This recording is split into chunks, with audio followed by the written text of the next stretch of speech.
شادی کی پہلی رات جب اصغرا نے اپنے نئے گھر میں قدم رکھا تو وہاں وہ چہل پہل نہیں تھی جس کا اس نے خواب دیکھا تھا۔ گھر کے دور و دوار خاموش تھے جسے برسوں سے کسی کی صدی کا من ہاتھ کے منتظر ہوں۔ اس کے شوہر محمد کامل ایک سادہ مزاج آدمی تھے، لیکن گھر کی بے ترتیبی اور معاشی تنگی نے ان کے چہرے کی مسکراہٹ چھین لی تھی۔ اصغرا نے شکایت نہیں کی۔ ایک صبح محمد کامل ناشتے کی میز پر پریشان بیٹھے تھے۔ اصغرا نے ان کا ہاتھ تھاما اور بڑی نرمی سے کہا، آپ میری موجودگی میں پریشان کیوں ہوتے ہیں؟ آپ کی محنت مہربان ہے اور میرا سلیقہ آپ کا سکون بنے گا، بس مجھے تھوڑا سا وقت دیں۔ وہ محض الفاظ نہیں تھے، اصغرا نے اپنے عمل سے گھر کی فضا بدلنی شروع کر دی۔ جیسے گھر کے کونے کونے کو اپنی محنت اور سلیقہ مندی سے چمکایا۔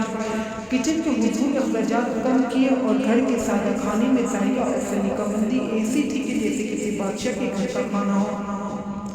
ایک روز محمد کامل تھکے ہوئے گھر لوٹے تو انہوں نے دیکھا کہ گھر کی لائٹیں مہک رہی ہیں۔ چراغوں کی دھیمی روشنی میں اصغرا نے ان کے پسندیدہ کھانے تیار کر رکھے تھے۔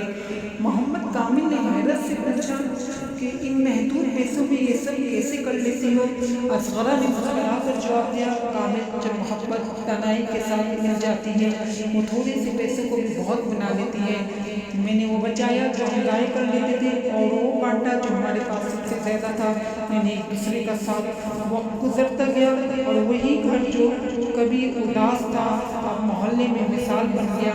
ایک دفعہ ایک تحفہ لاتے ہوئے محمد کامل نے اپنی بیوی سے کہا، کیا کہ لوگ کہتے ہیں کہ گھر اینٹ اور پتھر سے بنتا ہے، لیکن آج مجھے یقین ہو گیا کہ گھر ایک عورت کی سلیقہ مندی اور سمجھداری کی بنا پر بنتا ہے جو دلوں کو جیتنا بھی جانتی ہو۔